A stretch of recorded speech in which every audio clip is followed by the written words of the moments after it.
Welcome to Savor the Story podcast, where books and snacks are life. I'm Nicole. This is Vanessa. Hi. Hello. Hi. Hello. Okay, so what's I have the to matter? tell you, I was writing down notes today about great. what I did last week, Uh-huh. and it's like I forgot a week of my life. Yeah, I mean, that happens. It's okay though. I did not forget my week because I was sick all week. Yeah, there's no way. That was literally my life all week. Sitting on the couch, napping as much as possible, and watching reality TV. I did read some because I had to read, but it's it's very hard to read when your brain is like super foggy and like all you can think about is closing your eyes. That is true. Yeah, so I did make it through a book, but it was not easy. Unfortunately. But you're feeling better now, right? Feeling so much better. I feel like I don't feel like I'm about to fall over and like nap immediately. So that's good. Yeah. So next week, what you're telling me is you will have many books to talk about. Do you want to know how many I have in the reserve right now? Sure, tell me. Okay, well, I am going to talk about two today, which leaves me with two other ones that I've finished, and I will for sure finish 2 tomorrow. Maybe today. We'll see. But 2 tomorrow. So next week I will have 4, but I will not be talking about 4. So out of the 2 that you talk about today, is one of them Rebel Witch? Yes! Yay! All right. I was just trying to plan how many books I needed to talk about. Oh, okay. Because I also have 2 books in the spare Okay. tank. I love that for you. Well, and the only reason this happened is because 2 weeks ago when Mike was at the cabin, I had that 5-book week. Yes. And we made the executive decision not to talk about 6 books or whatever. 6 books in one episode. Or just have the whole episode be me talking about 5 books and you just sitting there like, okay, cool. Whatever, Nicole. Sure. Yes. Your podcast, I'm just here. That's right. So yes, I mean, also now have we 2 in could the spare. do that. Yes, if you wanted to, one day when I have no books. No, we will never do that. Okay, great. The plan is in my brain, Nicole's brain is at some point we'll just have a whole episode's worth of extra books where we'll just do a bonus episode one day. It's like 3 hours of all of our extra books. Right. It'll be like, welcome to episode 57.5. There you go. All right. When we have so many that we can't manage it anymore, like we forget what we're talking about at any given time. It's like, okay, we have to get these off of our plate. Right. Yeah. All right. So like you've said before, having an extra book in case like you have a week where you're sick or you have a week where it's good to have something to talk about. But I have a feeling that if I have another 4 or 5 book week, which is not this week, okay, or next week, okay, surprise, spoiler, guys. But I feel like it's gonna happen again, so I need to be prepared. Yes, that's why I like to have them, because it's nice to just have it there in case. Just in case. Yeah, so this week I knew we were both reading. I assumed we were both reading Rebel Witch. And so I was on the fence of like, do I only talk about Rebel Witch this week? But I decided I should have at least one standalone book in there for myself. So I did bring in one from my stash. Yes. So I have 2 other books to talk about with Rebel Witch being the third. The only reason that this is the case because I was only going to just do one book And because the other 2 books that I read this week were the 2 books in that series. Oh, yeah. The Rivers of London series. And I was like, I don't want to put them in the same week. But the problem is I'm going through them so fast that if I don't talk about 2 of them this week, I will have 3 next week. Yeah, so you have to do 2. I got it. And it's just compounding. Or I could just put them to the side, I guess. And you could do them all in one episode. Put them all just one episode. Or I could just only talk about one, pull one of my older ones. Oh, you can.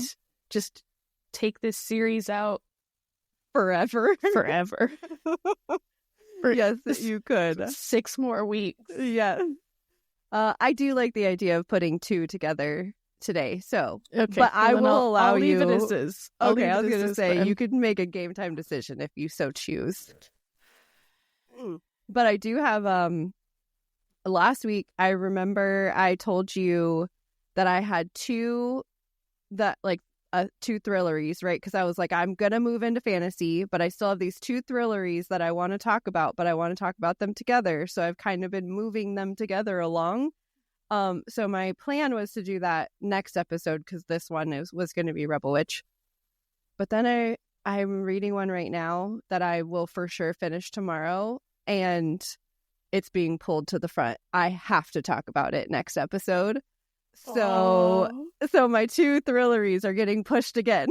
Eventually they will be talked about because I am excited about them. I did enjoy them. I just, the one I'm finishing reading right now, I'll tell you, this recording is the first time I ever was like, maybe I don't want to record today because I just want to read. Wow. Yes, like while I was waiting for you to come on, I was reading. Like I could get one more page in. Man. Yes. And I ruined it. That's okay. Actually, Bonus Bites ruined it. Bonus Bites ruined it. Stupid Breaking Dawn. We'll blame it on Bella. That's right. Fuck Bella, man. She made me not read my book. She's the real reason. Mm-hmm. So. Yes. So, but yeah, so that one's going to get pulled in. So I'm very excited about it. But either way, whatever. That's all. I'm sure it'll be great. Yes. So, so your week was just chilling, as far as you remember. I really had to dig deep. Okay. I even pulled out my phone calendar because I've been trying to be more better at making sure I put things in my calendar. It came through for me today because I was like, well, I'm just going to look at the calendar and see what it says I did. And I realized kind of did a lot. I mean, kind of. But I mean, it was mostly just like, Mike was, because of how our weeks end and start, Mike was still at ice camp. Oh, that's right. For a couple of days. So I know I got some reading done that way. And we went to another Wings game this week. Oh, you did? Nice. Yeah, which I didn't take pictures of because I was like, who wants to see pictures of us at another Wings game? At the same stadium or at arena? The same arena. Like out eating the same. No, we went you did? Okay. Yeah, we went to a place called the Eagle. Have you ever heard of it? Mm-mm. It's like I think they're known for their chicken. Okay. But yeah, there's a couple in Cincinnati, I think. Okay. And then there's a couple in Detroit, and I think there's a couple in Kentucky. Was it good? Was the chicken good? I didn't have the chicken. Nicole. I had a grilled cheese sandwich. Oh, okay. That's fair. But these grilled cheese sandwiches are apparently I don't know, they're cooler. I don't know. Anyway, okay. I'm failing to remember the word right now. What they are, but they have, in addition to like 3 different types of cheese, they also put apple slices and some like apricot preserves in it. Yeah, it sounds like very fancy and not something I want to eat. So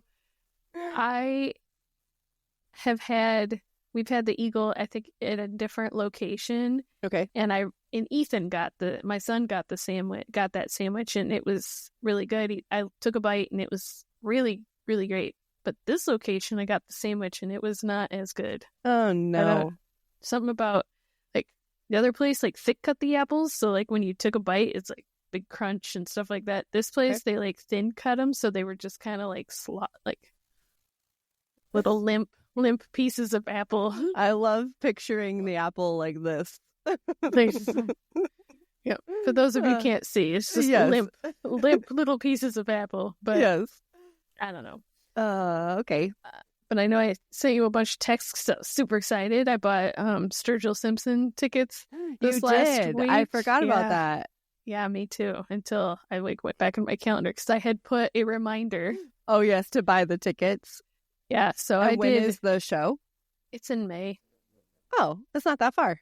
Nice. So I looked a couple months ago, and he's in Europe right now, I think. Okay. And they were like, no plan for, a U.S. tour at the time. And so I just signed up on the website like, hey, let me know if there's, when you guys do, thinking I would hear in like a year. Right.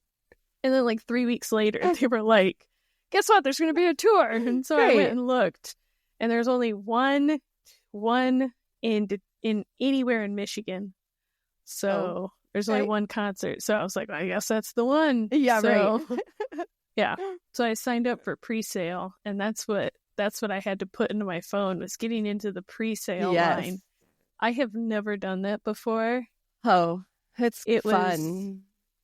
yeah. Like while I was in there, I was remembering what you were talking about when you were trying to get into the line. It was just like 2 hour queue. Mm-hmm. Man, it was the same thing. And then like I got into the app, or I got into the like where I could actually pick. And every time I picked a seat, it was like, that seat's gone. So finally I was just clicking the top button. I was just like, whatever seat, I don't even care anymore. Yeah. Probably the 15th try I got a seat. So oh goodness, I was able to buy some tickets. But, all right. Man, that's a stressful time. I've never done that before. I've never bought concert tickets that way. Was it like a really small show or something? I don't know. Like, is the arena, like, is he at an arena? Is it at like a little, it's like a little house? I think it's an outdoor amphitheater. Okay. So, but I've never been to it. Okay. It's not super close to where we are, but yeah. So I've never been there. I don't even know. I don't even know how the whole like parking situation and all the other stuff is going to work. So we'll find out. I'll let you know in May. I can't wait. So that's fun. Well, I'm happy that you were able to get them, because I do know when you were like telling me, you were texting me, you were like, I don't know what's happening. That's exactly what I was doing too. I was like, what is going on? How do I get tickets? This is just a joke, right? Yeah, right. Exactly. I have been there before. I do know what it feels like. I think that's how it was when I did the Justin Timberlake tickets I did last year.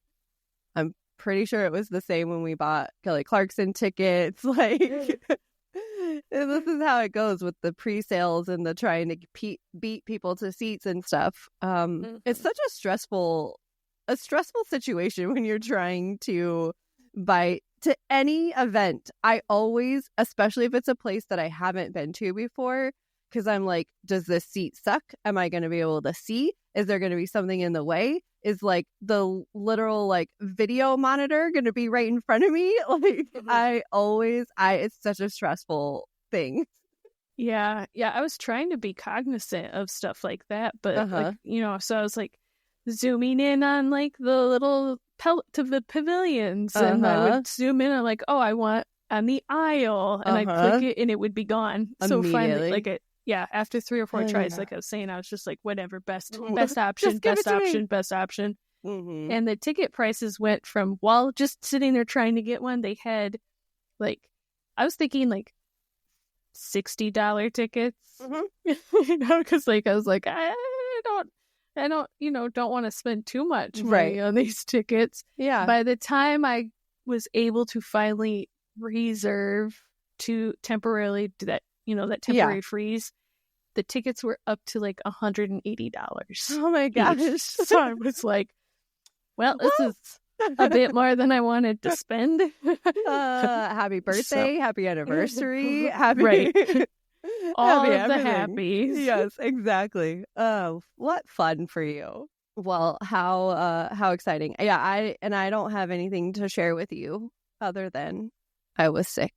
I know. Yeah, it was really lonely. Yeah, I know. Because I was knew not you were on sick. my phone. Yeah. And so on top of that, you were like, I'm so tired, and I didn't want to text you. And then you'd be like, I guess I could talk. No. Sleep. Yes, I was I was napping a lot. So there were times where I would see that you texted and I was like, okay, I can respond, and then I'd be like, I can't think anymore. Yeah, I know, I'm sorry. I've basically left you for 2 weeks. I know, it was terrible. I apologize. Okay, thank you. Can I tell you though? I'm going to jump into snacks. Oh, I was actually just about to ask you, since you were sick, were you able to even get a snack? So let me tell you a story. So on Wednesday, I felt like shit, and I had my ovaries were trying to murder me. Oh, yeah. On Wednesday, and I was very upset about everything in life because my hormones hated me, and because Nicole is a beautiful person. Oh, yeah. She sent me crumble cookies. I had a doctor's appointment after work, and so I was at work all angry about everything in life, and then I had to go to the stupid doctor, and that was fucking terrible. And then I got home to a crumble box on my counter that said, from Nicole, and I was like, yes. And so by this point, Wednesday after my appointment, I was just on the verge of I think I even texted you and was like, I'm pretty sure I'm going to wake up sick tomorrow. Mm-hmm. And it was I was on the verge. So I ate one entire whole cookie because I was like, I want to enjoy this before I'm sick. So that's going to, and the one I chose was the crumble tres leches. So I ate that whole one on Wednesday, and then when I woke up sick on Thursday, I did still eat some, but they just didn't taste the same, because your taste buds change when you're sick and all that. Mm-hmm. So I was able to fully enjoy the tres leches crumble cookie or cake or whatever you want to call it. Yeah. And it was delightful. Mm-hmm. So I'm going to use that this week, but the other flavors were still good. They just weren't as good as they could have been had I not been sick. Right. So you say that. Yeah. And I think so after I sent you those cookies, I was like, well, don't I deserve cookies? Yeah, you're like, I want them too. So I also went and got some cookies, and I also got the tres leches. Did you like it? I think it's better than mine. Oh, no. I did not. I know I specifically told Tim it was not better than yours, but it was very close. Yeah. So I think it was really good. It was so good. Yeah. And I think the only thing, whether it's authentic or not, is I put strawberries on mine. Yeah, I think that would have pushed it. If they had put strawberry in the jam or preservative or something on preserves, not preservative, preserves. Yes. If they would have put that on it, I think it probably would have beat mine out. But I think as I was eating it, I took the first bite and I was like, oh fuck. Yes. I think this is better than mine. It was really good. And I ate another bite, and I was like, yeah, something, this is pretty close. And so I went into the fridge, and I didn't have strawberry, but I had, raspberry preserves. So I just put that on, put a little bit of dollop, and I ate it, and I was like, yep. It was delicious. Oh, no. That's basically my tres leches. Yes. So I think we're going to have to do samesies this week. Because yes, I agree. I feel like I have to use that if I'm saying that is better than yours. I'm pretty sure I'm going to have to fight somebody at Crumble. They stole your recipe. No, I'm clearly. Yeah, that one was really good. They were all good, but yeah, I was unfortunately it just couldn't enjoy them as much. But yeah, that was the one. I was like, before this sickness comes on that I know is coming, I am going to enjoy this whole thing. Right. Yeah. As I was like putting it into my phone, because I had them DoorDash delivered, right? Yeah. So like as I was putting it into my phone, I was like, I can't just have a box of cookies show up in here. That's why I asked you. I was like, is Tim home today? And you were like, yeah, he's home. And I was like, yes, I cannot have a box of cookies show up.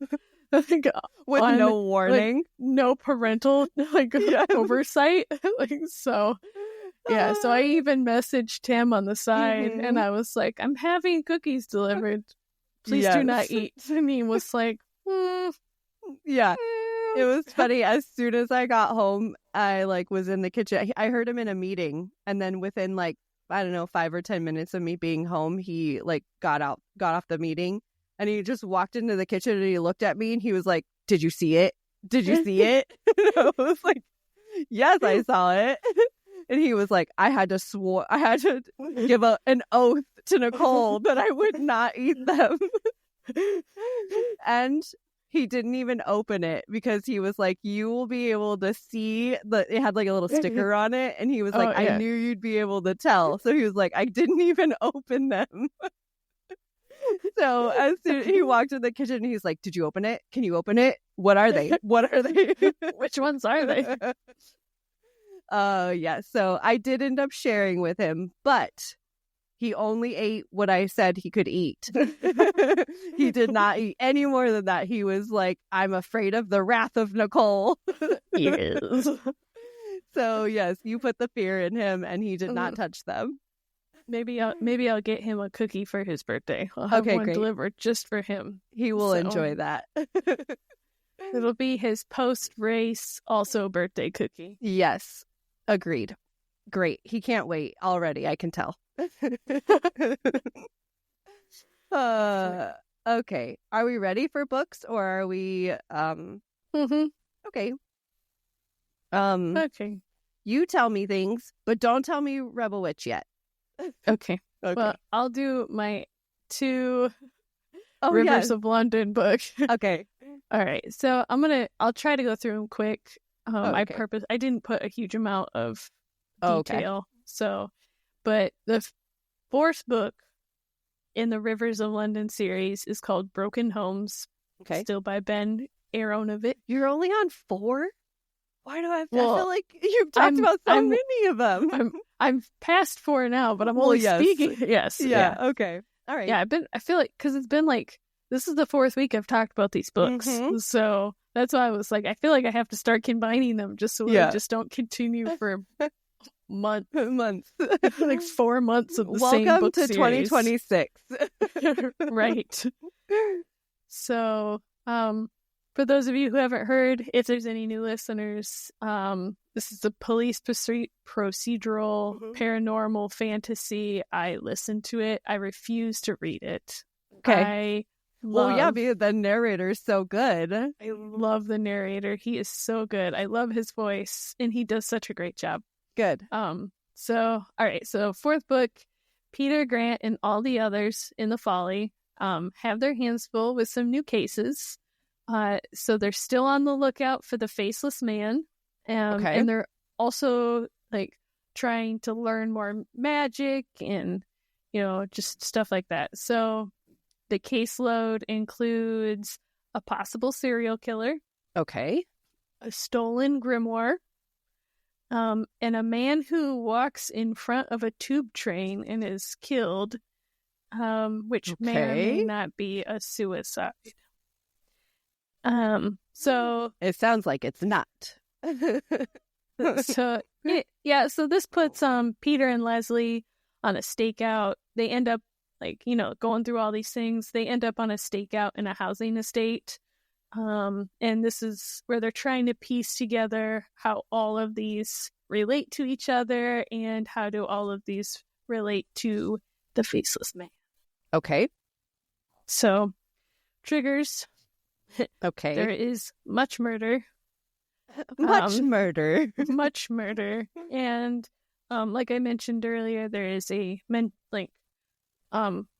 what they think to be a suicide. All right, so my thoughts on this one. Man, I know I said it a minute ago, but there is not enough that can be said about how great the narrator is. Yeah, really? Even better in this one? He makes this series. That's awesome. Yeah, he's the reason. I think he is probably at least 25% of the reason of why this series is so great is because of how great of a job he does. So, they have their whole caseload and, they're working that. And I just want to emphasize, if you're thinking about reading these books or listening to these books, I emphasize that this is police procedural. It's very day-to-day. They're like, it's not just, interviewing suspects and getting in to confess that first time, running, getting out and, they arrest the bad guys in the first go. It's really day-to-day. It's like, he's like, well, I'm going to go sit in front of a computer and watch, CCTV video for... Mm-hmm. So it's like finding evidence and investigating the evidence and like all the okay. Yeah. So that means like not everything has clear answers. Not everything is maybe answered to like what you want it to be answered to. Like, why did he do this? I don't know. He's dead. Okay. He can't tell me, right? So and then also the main villain of this series. I think this is the third book that he's in, so he's just not easily caught or captured, right? It's not, like I said, they're not putting things together. Every book it seems like they get one or two more clues that get them closer to the villain, but the rest is just other stuff that they're dealing with at the same time. All right. So I thought this book was great. The cast is great. It has good new characters. There's like a Russian night witch. Ooh. I really enjoyed her part in. You get to see, what does a night witch mean? So, there's a little bit of history in this that I haven't been like really speaking of. And so I guess spoilers for people who don't want to hear any of this. I'll tell you right now though. In the book, Nightingale is like 100. He's found like his life is extended. So he's more than like 40, 50 years old. I think he's like over 100 at this point. Okay. So they talk about him being in World War II a lot and how the Germans also had a magic program, and the Russians also had a magic program. And I don't know if you've ever heard of, I think it was actually in Russian history. I'd have to go back and do some more research to give a definitive answer here, but the Russians had like an all-woman part of the army or the Air Force that they called the Night Witches, I think. Oh, okay. And so it's kind of a spin-off of play that. On that, yeah. Right, where they were actually witches who were doing, stuff during the war. Okay. So magic stuff. Fun. Okay. Yes. So everybody could come back now. Yeah. So some other things that were great about this book is, there's a good twist at the end. The battle scene, if you want to call it the battle scene between Peter and an unknown individual who I won't tell you who it is, is pretty good. Very twisty, and it was good. It was also kind of like oh no. But my favorite part, because I love Nightingale, is you get to see him show off a bit in this book. So does he have like magic and stuff? Yes, and he is. So in the first 3 books, they kind of make reference to how how good of a magician he is and how strong his magic is. And in this part of, this book, you get to see like a little glimpse of it. And I was like, I read the whole thing and I was like, no, I have to go back and reread that. So I read that section twice. That's awesome. I was like, this is a good one. So that was that book. Okay. I really liked it. I gave that one 4.5. Nice. And I haven't decided if I'm going to give it a 5 yet. Okay. Do you want to see if maybe you want to like finish the series and see? Yeah. Okay. Yeah, I think I might. This one is 4.5, but like I said, I haven't decided whether I want to go up to 5 or down to 4 for when I do my end of year roundup. Okay. Okay, the 5th book. Yes. In the Rivers of London series. Yes. It's called Foxglove Summer. Okay. It is, so this one it picks up pretty much where the 4th book, almost directly where it left off. Not like, but maybe within a few days. So, like I said, at the end of that book, there was a pretty big heartfelt twist. And so Peter Grant and everybody in the Folly are still dealing with the aftershocks of that. And to kind of make things easier on Peter, Nightingale decides to send him into Herefordshire. Okay. And just the name of a town or village. I feel like all of those names, all of the like English towns are always so difficult to say. And I know I don't have the correct accent to to do it proud either. So I apologize if I butchered your village name. We're trying. Send me a message with a video with a sound clip of you saying it correctly, and I will play the sound clip, or I will try to figure it out myself. But so he goes to this village, and he's sent there to assist the local police in a case where there are two young girls, like they're early preteens, who have gone missing, both on the same night. So while he's there, he's helping doing the investigations. He's just there as like a regular like police force presence, just helping out. But things start to appear uncanny, and like maybe he should be there because there could be some magic elements to it. So Nightingale sends in a woman to help him. Her name is Beverly Brooke. She plays a pretty big role in one of the first books, the first book specifically, I think. But she is there to help keep Peter out of trouble. Or basically help him with magic. Like I said, I haven't talked about Beverly before. She was, like I said, kind of a minor character in the other books, but in this one she comes out more as a major role. And one of her main things is she is a very powerful river goddess. Oh, so I love that. Yes. So she's there to help him because he is not, he's still an apprentice wizard, so he's not. So they're kind of just trying to be careful about just them running around unprotected. So who better to keep you safe than a river goddess? Goddess, right? Exactly. Right. So, but Beverly is there to help. But she is also probably a different type of trouble. So, I'm foreshadowing a little bit. Okay. So, but I will say I love Beverly. She's adorable. Anyway, the triggers in this book, there's obviously kidnapping of the girls, and there is references to rape, but there is no rape. So, yes. So, like I said, Beverly is adorable. I love her. She's so cute. I'm glad she has more of a role in this book. That being said, because it's away from London and the repercussions in book 4, there is like maybe four pages that Nightingale is in. So it broke my heart a little. Oh, no. I was very sad. I hope you get like a big, like, you get really cool stuff with him in some of the later books. Like a full-on, like, show me everything you've got.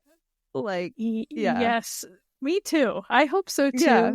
But so let me sidetrack for a minute.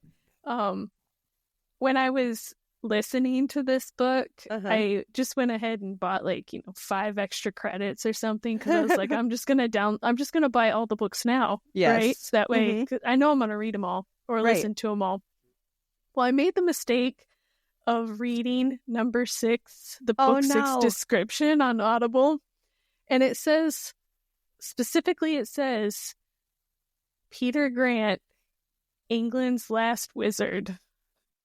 Oh, no. And I spent all of book 5 like, oh, no. Is Nightingale gonna die in this book? Oh, Am I about to have to quit this book series? We're finally gonna get a crying Nicole book? I have a feeling that if it comes to that, and I don't put it I don't put it outside the realm of possible. You're right. If Nightingale dies, I probably will cry. Oh, this might be it, guys. I don't want this for you, but also a crying Nicole. No, I spent the whole book wondering and dreading, when does Nightingale show up? Or is he I got to like the last like quarter of the book and he was still kind of, like I said, he only had like three pages, and I was like, man, I swear to God, if we find out that he died while Peter was out in the country and I don't get to find out how or why, I will call Ben Aaronovitch myself and I will email him and I'll be like, how could you?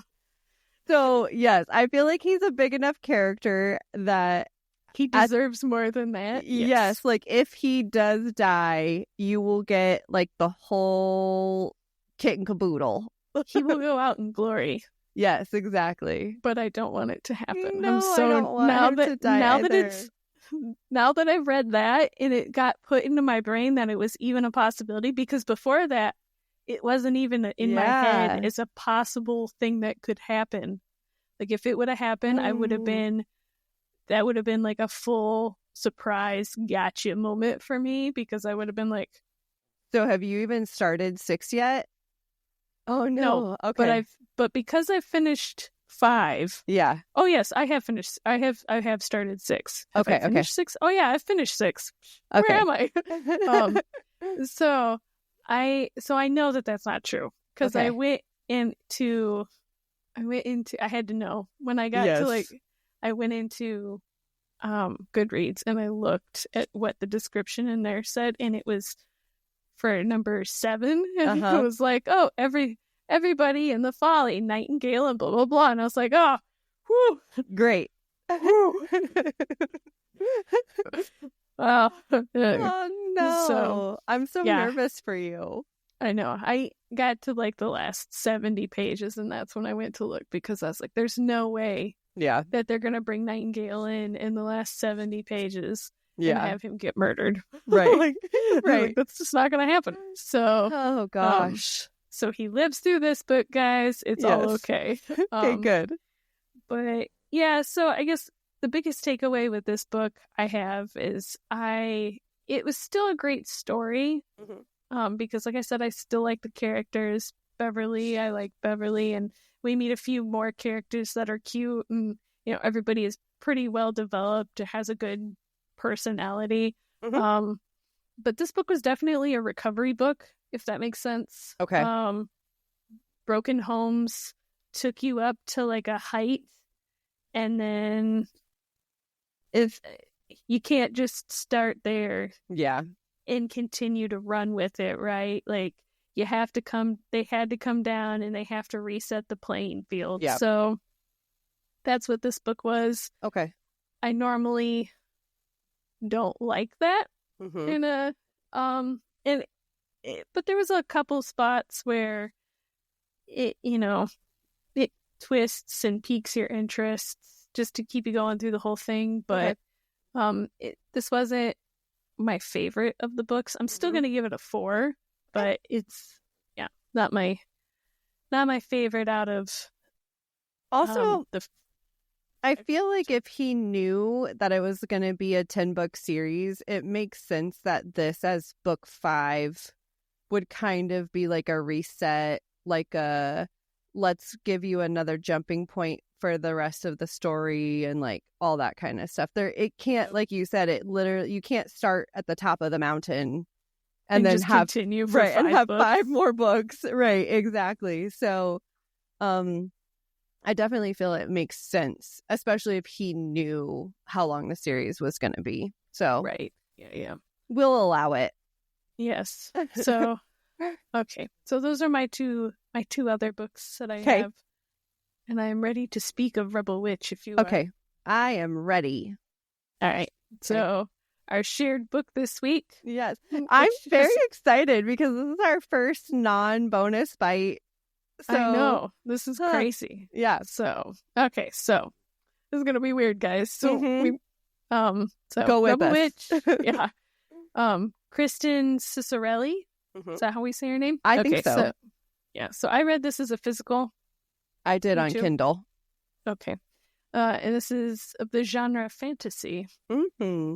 Okay. So, this is number 2 in the Crimson Moth duology. And I'm going to give just up front, the description is pretty spoiler-free that I'm about to give, but once we get into our thoughts, we've decided to do all spoilers if we choose to do so. Yeah, because I feel like it's the fact that we both read it and we both can talk about it.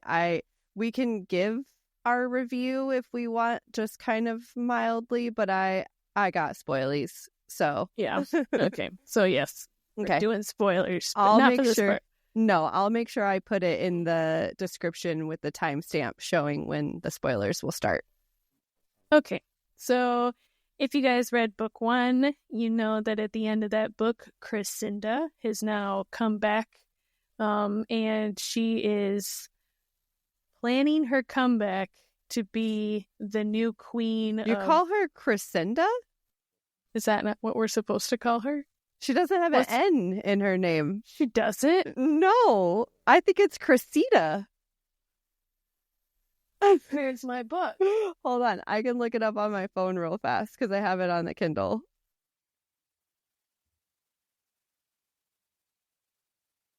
Have I been calling her the wrong in my brain? Hold on. I got it open. I'm going to do a search.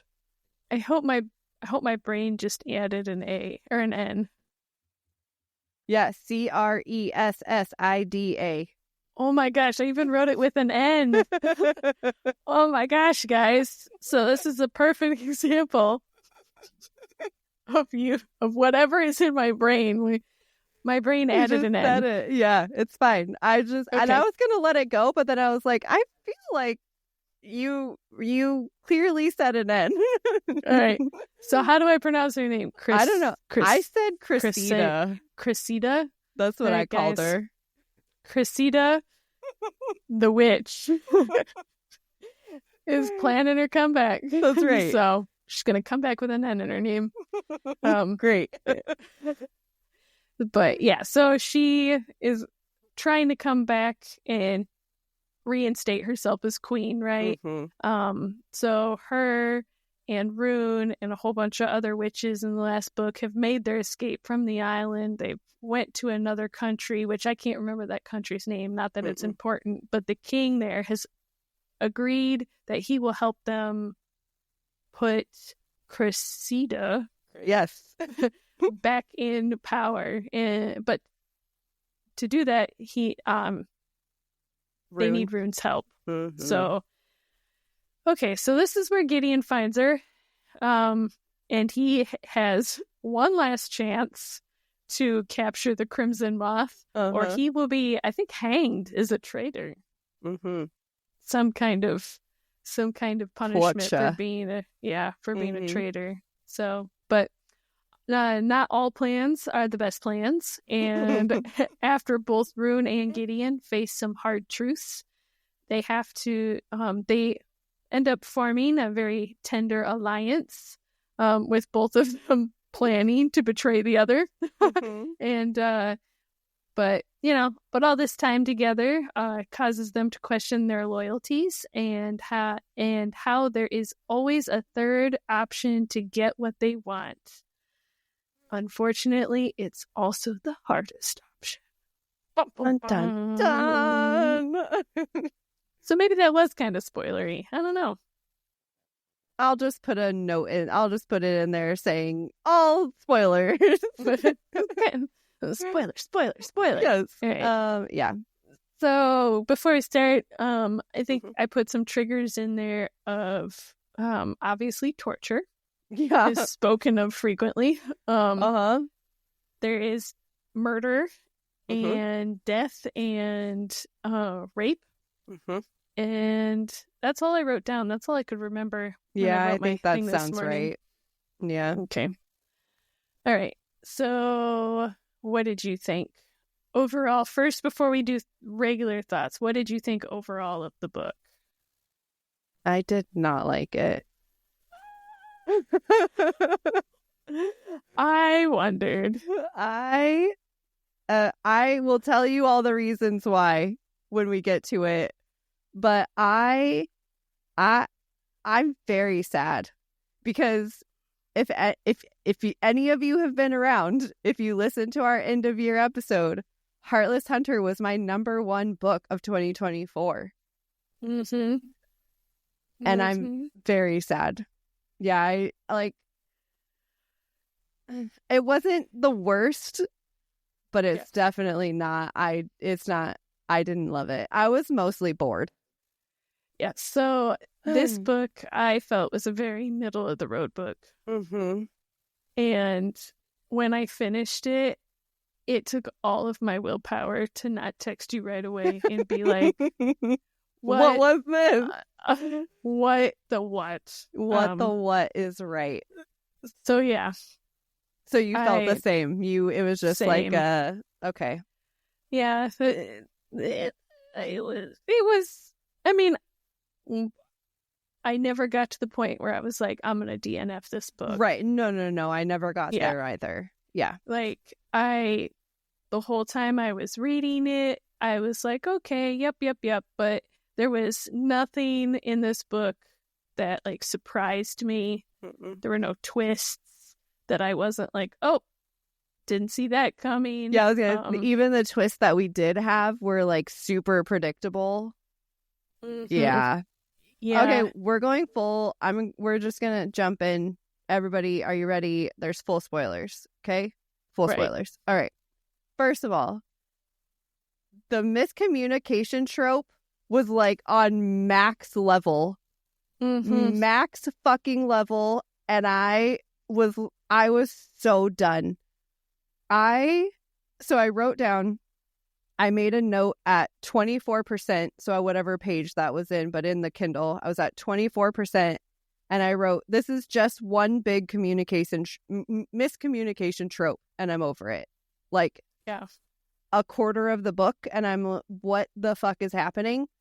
Also, I'm going to tell you, at 4%, I wrote, I'm already annoyed with Gideon's line of thought where he was like, she's out of my league. He's not good at, I'm not good enough. Blah, blah, blah, blah. She never loved me. He never loved me. They were using me. Like all of those lines of thought for both of them at 4%, I was already fucking done. And it just continues for like 50% of the book. Yeah.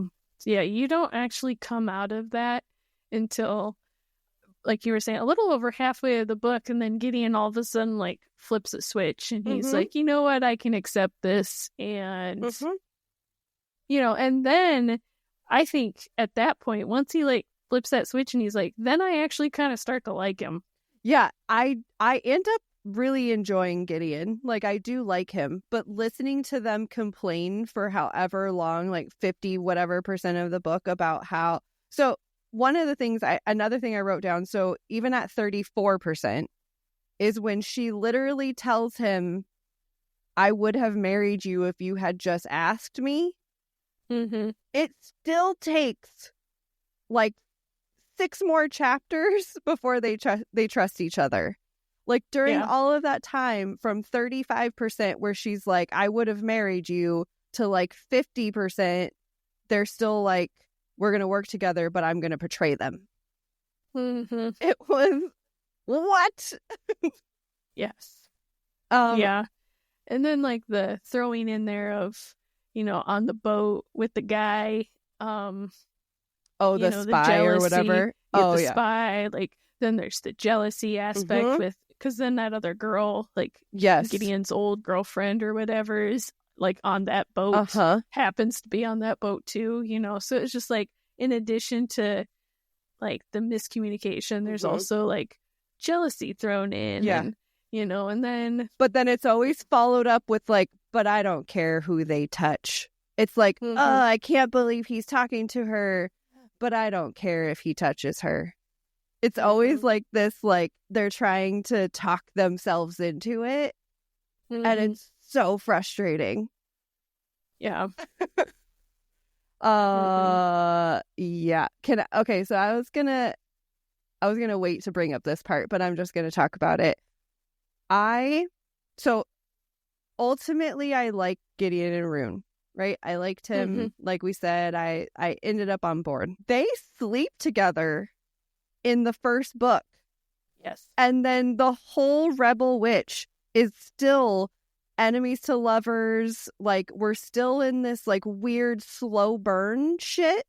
You can't be slow burn enemies to lovers when you've already fucked in the first book. That's not how this goes. You can't give me 60% of book 2 of being mad at each other. I understand that he's still a witch hunter. I understand that the way the first book ended was in this place of like conflict, right? I get it. Okay, so give me 10% of that in book 2. And then them like circle back and be like, we've already slept together and we liked each other then. We actually care about each other. Don't give me 60% of a book. Yes. Have a conversation like an adult. Yes. Yeah. That was my biggest thing, was that it felt just like a book 1 slow burn when it's not. Yeah. I'm not 100% like fleshed out on this next thing that I'm going to say. Okay. As I was reading it to myself, I was like, man, the first, let's call it 50% of the book, I know that's not, is Rune is the one who has feelings for Gideon, and, she's like having, and he's like, I don't want that, right? Don't want to be. And then like, as soon as he gets to the point where he's like, you know what, I've decided that I'm going to do whatever I can to help you. She does that flip-flop, and now she's the one that's like, I'm going to run away. I'm going to do all these things. And I was like, we have why? Like that. I called it like a mild third act breakup when she like decides to leave. But it's like what you're saying. Like, he finally says, like, proves that he's going to be there for her and like all that kind of stuff. They don't even decide that they're going to fully be together. And then she's like, I can't do this. And then she like does the mild third act breakup where she goes to like pretend to leave or whatever and comes back and saves him. But yeah, why the flip flop? I can't deal with that. It really felt like a YA book trying to be not YA. I think. I mean, it's clearly not fully YA because of the like language and the sex and like all that kind of stuff. But that's what it feels like. It's so much. Okay, I have a question for you. Moving away from Gideon and Rune, unless you want to talk more about that bullshit. Not yet. Okay. Stuff. So when did we learn about the ancients? Because I don't remember it at all from Heartless Hunter. I feel like, so I don't remember them. I feel like the second that Antonio brought up that story, I was like, well, I know who it is. I know who Wisdom is. And I feel like the only reason that Antonio was in this book was to bring that story up and then for us to meet her at the end. Yes. But it was like, as soon as she started talking about, or he started telling about the ancients, I was like, who the fuck are the ancients and why don't we know anything about them? And then as soon as he was like, history says or whatever that Wisdom did blah, blah, blah. And I was like, oh, Wisdom is Seraphine. Done. Mm-hmm. The end. Yep. Yeah, I think there was like two spots where they hinted at it. Like one was when Rune asks her, I can't remember where it is in the beginning. She's like, how do you look the same as when I was younger? And then, she's like, oh, she's like, are you immortal? And she's like, something like that, Yeah. And then, I think she mentions like she has a picture of her when she was young and stuff. Of she looks exactly the same. Yeah. Mm-hmm. And then the second time is when they're with Antonio and they bring up the ancients and they talk about how they had a moment where they like looked at each other and there was an understanding. And I was like, yeah, subtle. Yeah. Super subtle. Yeah. So, yeah, as soon as that was brought up and then the whole thing with like, oh, who is the sister that nobody knows about? And I was like, immediately I was like, it's Rune.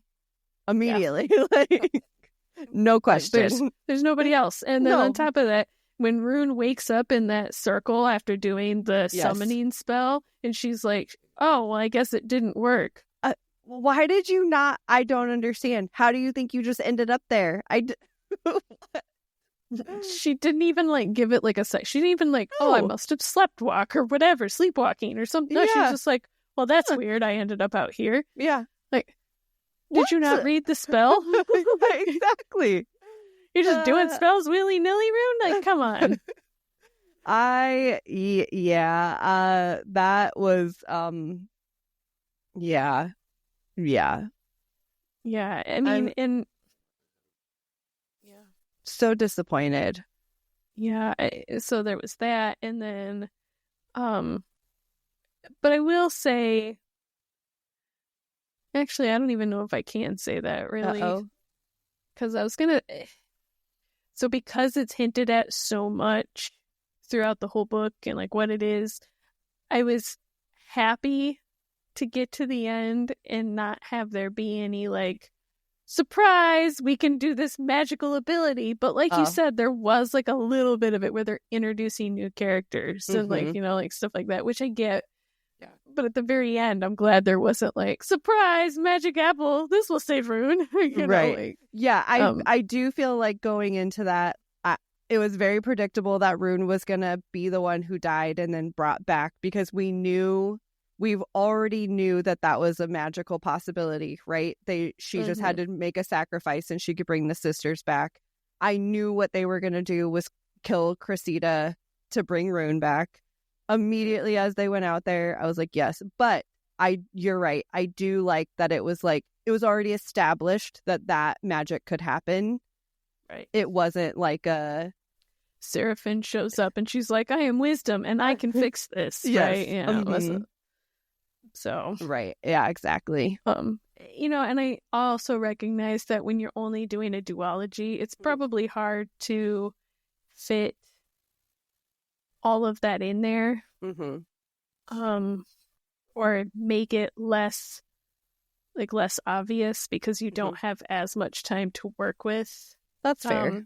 So I recognize all of that, but yeah, it was just... I do wish, though, because the ancients are something that clearly was like a big part of her life because she grew up with her and like all that. I do wish that we would have got some mention of them in book one, like some sort of like just the fact that history is there.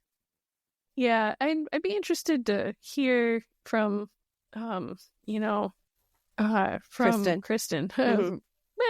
I'd be interested if she had the second book already planned out. Because when I see stuff like that, my assumption is you didn't have the second book planned out. You've released the first one. You're like, all right, I'll write the second one. Right. I'll come to that bridge when I get there. So yeah, and the fact that we got it so late. I think when did Antonio bring that up? We were at like 70% of the book. Yeah. So it was like so late, and I just I don't know. I was a little sad to hear that she has casting marks on her now. I thought it was really cool that like she was this witch that like nobody would ever be able to tell.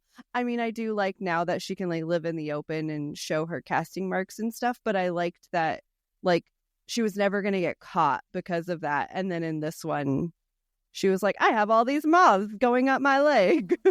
Right. Yeah. Yeah. I have one more thing to say. Okay. And it's about Gideon. Okay, tell me. Good Lord. How many times does Gideon get to fuck up in this book?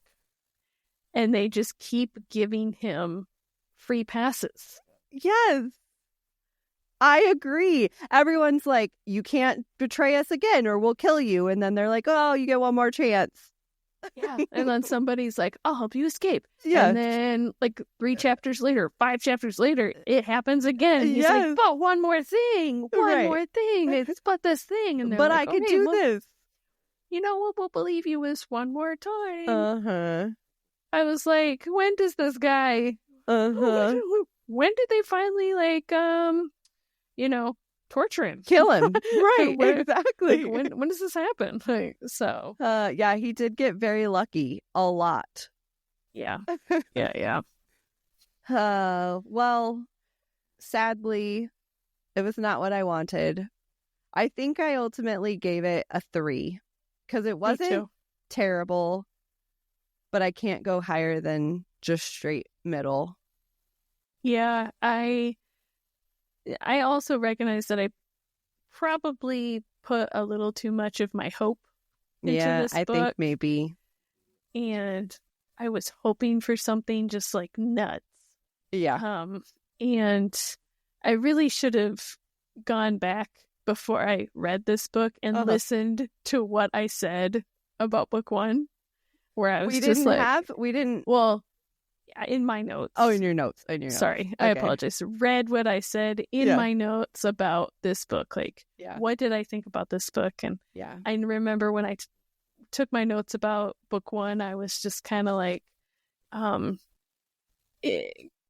don't want to say middle of the road because I did really like it, but I do remember there being some inconsistencies and like stuff like that. And, but yeah, I wish I would have gone back and read my notes from the first one before I read this one. Maybe it would have level set me because I feel like I maybe did a disservice by going in like, this is going to be awesome. Yeah. And then halfway through, I was like, I do really think I would have enjoyed this book so much more. I mean, obviously the miscommunication trope was annoying and their just like constant betrayal of each other, even though they loved each other, was annoying. So I really think that if we would have just got like 10% of the book of them being at odds and then them working together the entire rest of the book, I think I would have loved it. Like, I really, really think I would have enjoyed it. It was too much of them being like, I love you, but I betray you. I love you, but I betray you. Like, yeah, I felt like they tried to make most of the drama come from the love aspect, the romance aspect, instead of like the plot aspect. Agreed. 100%. Well, that was unfortunate. However, I do like when we read the same book. I know, that worked out pretty good. That was great. I'm sure we'll find some more in the future. All right. That's all I have to say about Rebel Witch. Me too. Okay. So I will give you a short little whatever of mine. I read I listened to. The Seventh Victim by Mary Burton. It was a sister book club on Audible. It is book 1 of 3 in the Texas Rangers series. However, each book is technically like a standalone book, but from what I can understand in like things that I've read is that the previous characters do make appearances, but they're like very like small roles, like not whatever. So I probably won't read books 2 and 3 because I really like these characters and I don't really want to keep going if I don't have them. Okay. All right. So 7 years ago, the Seattle Strangler was terrorizing the city. I guess let me give you some triggers before this. Okay. Murder, serial killers, rape, all things that come with like murdery plots. So keep that in mind. Okay. So Seattle Strangler, terrorizing everybody. All of the victims were young, pretty blonde women that were found in home-sewn white dresses. So whenever at the crime scenes and stuff, they were found changed into these home-sewn white dresses. All of them were strangled to death. So his last victim, before he went into hiding, actually survived. Her name is Laura Church, and she was able to get away because someone happened upon them before he was able to kill her. So he had raped her and strangled her, and in that process, somebody showed up, like drove up or whatever it was, and he ran away. And so she was able to survive. However, she was so close to death during her attack that she has no real memories. Like, she never really saw his face. So she doesn't have any way to help identify the attacker, and no way to like help like catch him. So basically she spent the last 7 years like moving around trying to like stay hidden because she doesn't know where he's at. So try to stay hidden, make sure she stays away from like the media and stuff, and really like never told anybody around her who she was or what her past was. So she now lives in Austin, Texas. She has a job as a photography teacher at the local school and a photographer of landscapes. One day, Texas Ranger James Beck shows up at her doorstep with news that they believe that the Strangler has returned and that he is now in Austin. They have a couple of dead girls that are fitting the previous MO. And so they're basically like found her and wanted to go tell her like, he's in the area. We believe he's in the area. You need to stay safe. So the whole book kind of follows Laura as she investigates or as she navigates her, like her fear of being followed, being hunted, like, as girls keep being attacked, like she's trying to figure out how to go through life and if she wants to keep running and stuff like that. Right. And then it also follows James Beck, who is the Texas Ranger, as he investigates and tries to keep Laura safe. So you kind of get both sides of the story, of her trying to like navigate life and him trying to figure out who the Strangler is. So overall, I really enjoyed it.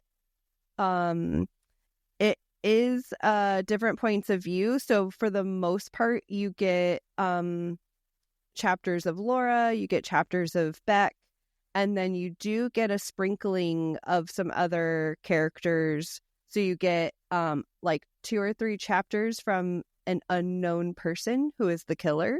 And you get, I was going to ask that. Yes. So at the time, you do at the end find out who it is, but you do at the time when you're reading the chapter, you don't know who the killer is. So you get his point of view on like what it's like for him to kill and what it's like for like what he's doing and like all that kind of stuff. So that's crazy. You do get some chapters of a Seattle cop who was involved in the original investigation who wants to come out and try to help. And then one of Laura's students. So while I did enjoy it, it is pretty predictable. However, it didn't take away any of my enjoyment of the book. So I will tell you, both my sister and I guessed who the killer was at the same point. Wow. And it was in chapter 7. So we did guess very early on, but I still feel like it wasn't so clear that it ruined anything, but it was still, I mean, we still figured it out, right? So as like, yeah. However, there were, I think what helped with still keeping it interesting and all that is that there's a couple other twists that happened that I didn't necessarily see coming. So that was good. There's also a romance aspect to this. So it's like that, yeah. Yes, so it's like a mystery romance. And I really liked that. I thought the romance part of it was really cute. I would have been very angry if these two people did not end up together. So I did really, really like that. So overall, book was good. I rate it 4 tres leches, crumble tres leches. Oh my goodness. Yeah, so I did rate it 4. I will say though, for anyone who is going to listen to it, I did not love the narrator. Okay. So it's a woman who narrates it. I will say, so the book starts off in Beck's point of view, and I didn't go in knowing that it was going to be like a dual point of view. So the first like 3 chapters or so, 3 or 4 chapters are all from Beck's point of view. And I was like, why do we have a woman narrator for a male POV book? Like, it just didn't make sense. And then we switched over to Laura, and I was like, oh, okay, things make sense now. But she wasn't great at male voices. You know how sometimes you can get a female narrator and you're just like, damn, that sounds like a dude when they do it. She was not that. And all of her male voices sounded the same. It was some of it was confusing. Yeah. So I will say it didn't, I don't think it took away from the book in any way. I don't think it ruined anything for me. But I will just say like it was a point of the book that I was like, the narrator could have been better. Mm-hmm. But I still rated it a 4. I still enjoyed it. Nice. And yeah, I'm happy. Okay, are you ready? Yes. How do you set your TBR? Are you a mood reader, or do you just set your list, or what do you do? I have to say, anybody who doesn't read by mood is a psycho. Okay, great. Nicole's stance. Done. In the nicest possible way. Right, of course. So yeah, I mean, I'm 1000% a mood reader. I don't know any other way that you could read a TBR. I mean, I can think of ideas how, but I don't like them. I have really tried. Like, I will read a description and be like, oh my gosh, I have to read this book like next or soon or whatever. And then I'll read another description and I'm like, oh, I have to read this one. And then when I finish a book and I go to read my next book, I read that description and I'm like, I don't want to read that right now. Mm-hmm. So like while I'm in the middle of reading a different book, that book sounded perfect. But now it's like, so I feel like I have to do mood. I really want to be a person who just like sets a list and does it. Mm-hmm. And I just can't do it. No.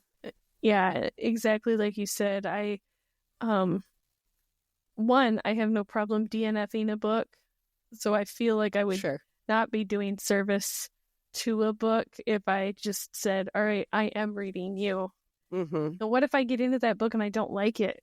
Right. And what if you don't like it because you're not in the mood? Exactly. Now am I giving what could be a really good read a bad read because I'm just not reading it at the right time? Right. That's fair. Yep. I think, I definitely do.